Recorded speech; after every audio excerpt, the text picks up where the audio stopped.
Valentin woke to the sound of a garbage truck clanking loudly under the windows. It was Monday, and New York was not in the habit of being kind to those who had not yet woken up.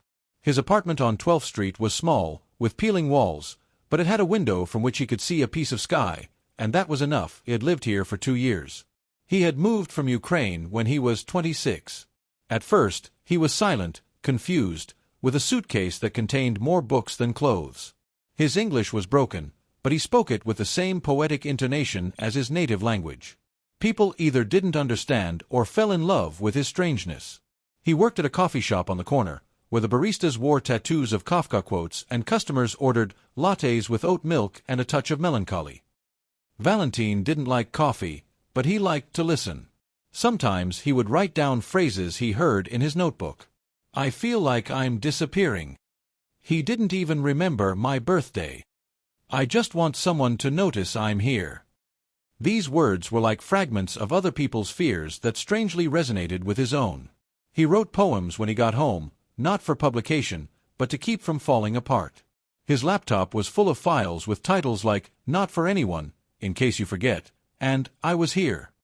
One evening, when he came home from work, he saw a new name on his front door, Maya, 3B. She was an artist who painted portraits of people who had disappeared. Not literally, but those whom life had made invisible. Old people in nursing homes, women who had lost their voices in marriages, children who were not listened to. Valentin and Maya began to talk. First, about the trash someone had left in the hallway.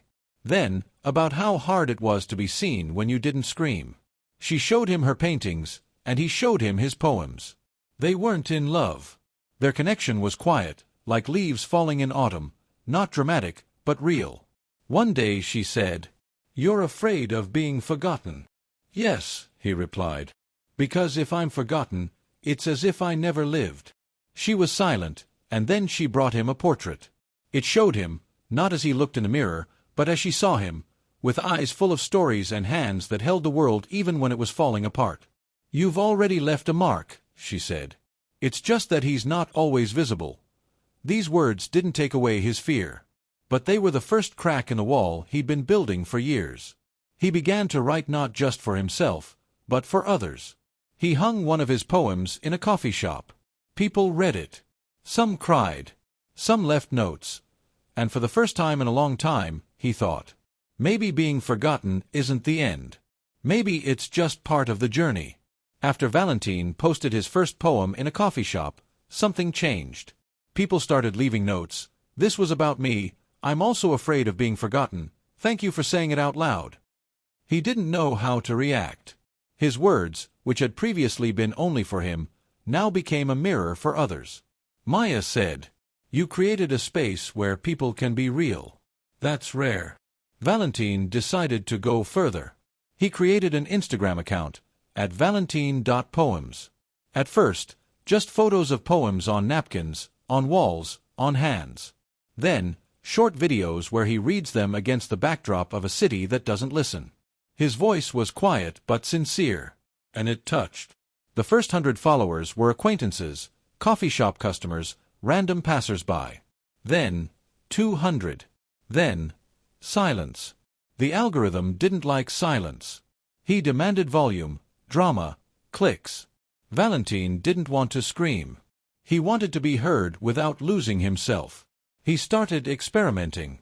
One poem, about loneliness in the subway, went viral. It was reposted by pages with millions of followers. But no one mentioned his name. Just, anonymous poet in NYC. It hurt. He sat in his apartment, staring at the screen where his words lived without him.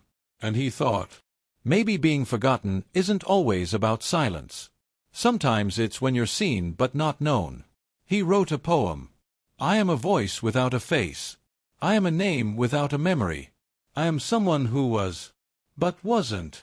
Maya said, you have to decide what's more important, being recognized or being real. Valentin decided to try something new. He started recording a podcast, Echoes in the Silence. Each episode is the story of a person who was afraid of being forgotten. An old woman who lost her husband and is afraid that no one remembers his laughter. A young man who moved from Texas and doesn't know if anyone will notice his disappearance.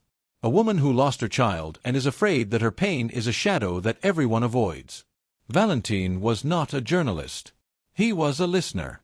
And that was his superpower. The podcast started to be listened to. Slowly but sincerely. People wrote, "I listen to you when I can't sleep.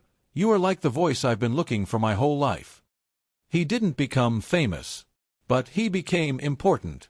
And one evening, when he was returning home, he saw a new inscription on the wall of a coffee shop. "I was afraid to be forgotten." Then I heard Valentin. He stopped. He touched the wall. And he thought, maybe memory is not about names. It's about what you leave in your hearts. It happened in the spring. New York was just beginning to bloom, but Valentin walked through the city as if it were empty. Maya died. Suddenly. Without warning. Without an ending. Her heart stopped in the night, and no one knew why. She was young. She was light. And now she was gone.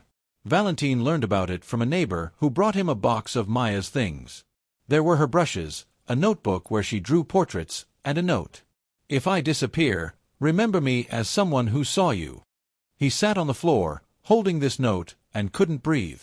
His fear of being forgotten suddenly became different. Now he was afraid of forgetting her. Her voice, her laughter, her ability to see people the world didn't notice. The funeral was in a small church in Brooklyn. There were 5 people there. No one was filming. No one was posting. It was a quiet farewell, like Maya herself.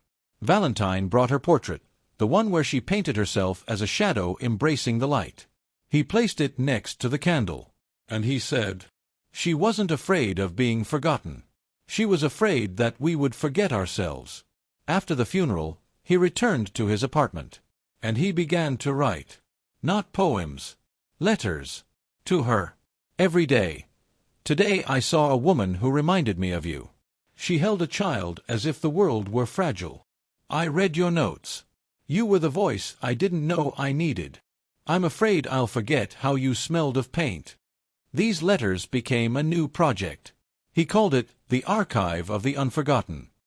It was a site where people could leave memories of those they had lost. Not biographies, but moments. How someone laughed. How someone was silent. How someone was. The project began to live. People wrote. My grandfather always said, "Silence is also a language." My sister sang when she washed the dishes. I'm afraid I'll forget her voice. My friend wrote me, "You are every day." Now I write it to myself.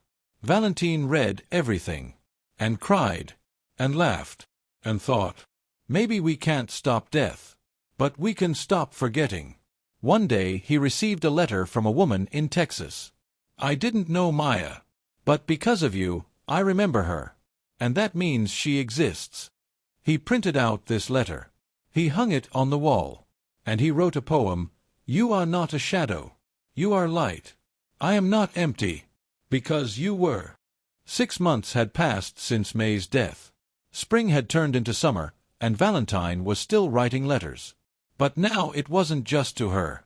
He wrote to people he met by chance, a man who played the saxophone by the subway, a woman who sold books on the sidewalk, a barista who always drew a heart on his latte. He didn't always return these letters. But writing them meant seeing. One day he was sitting in a park when he saw a girl in a green jacket. She was reading Sylvia Plath's The Bell Jar, and she was crying. Not loudly. Just tears flowing, and she wasn't wiping them away. Valentin approached. Not as a poet. As a person. "It's a difficult book," he said. "But it's honest," she replied. Her name was Alice. She was from Portland, moved to New York to find herself, as she said ironically. She worked in a library, writing short stories that no one read. She was afraid that her voice was a whisper in a world that only listened to screams. They began to meet. Not as a couple. As allies. She read his poems. He listened to her stories. They walked around the city like two ghosts who decided to be alive. Alice said, "I'm afraid that when I'm gone, no one will remember how I laughed." "I will remember," he replied. Valentin started a new project, the Laugh Archive. People sent in audio of their laughter. No names. Just sound. It was the most sincere archive he had ever created. There were laughters of children, old people, lovers, lonely people. And each one as proof that we were. Alice recorded her laughter. It was quiet, like rain on leaves. And Valentine said, "Now you are unforgettable." They didn't become a couple. But they became a part of each other. And it was more than romance. It was memory in motion. One evening, as they sat on the roof, Alice said, "You're no longer afraid of being forgotten." "No," he replied, "because I've learned to remember others. And that's the best way to be." Valentin rented a small space on the outskirts of Brooklyn. Once a warehouse, now a space for those without a stage.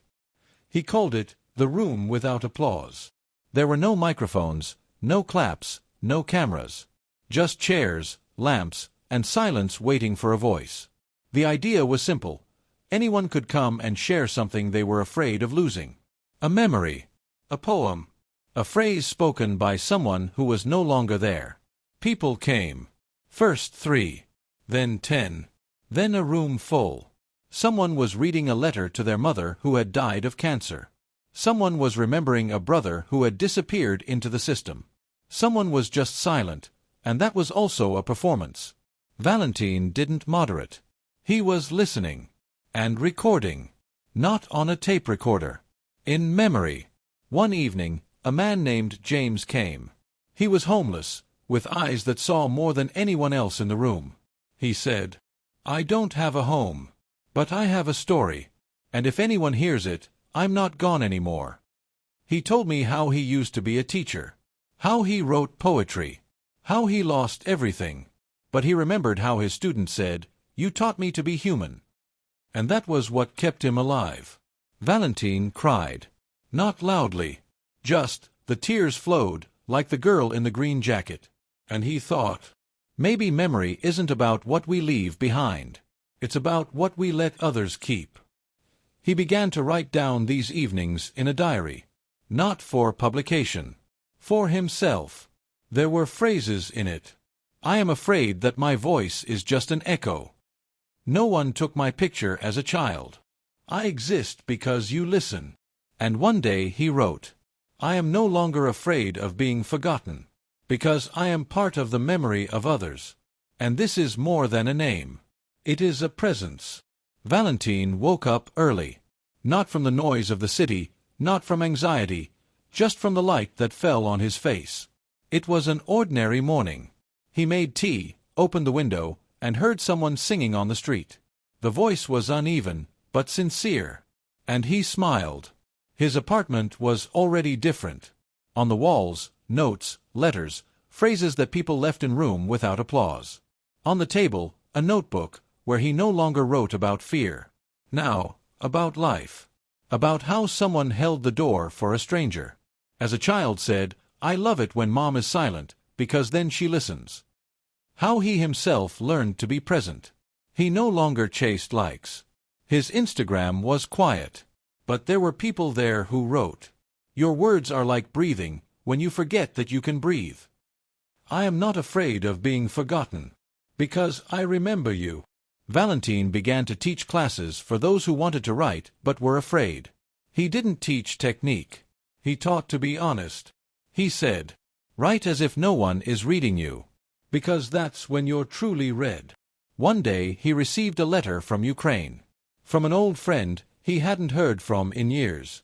It said, "I found your podcast. I listened to you, and I remembered how we used to be afraid of being useless. Now I know that we were." Valentin cried. But these were tears not of loss, but of presence. He wrote in his diary, "I'm no longer afraid of being forgotten. Because I'm alive. And that's enough." He went outside. He bought a coffee. He sat on a bench. And he just was. Without a stage. Without fear. Without the need to leave a trace. Because he was already a trace of those who remember.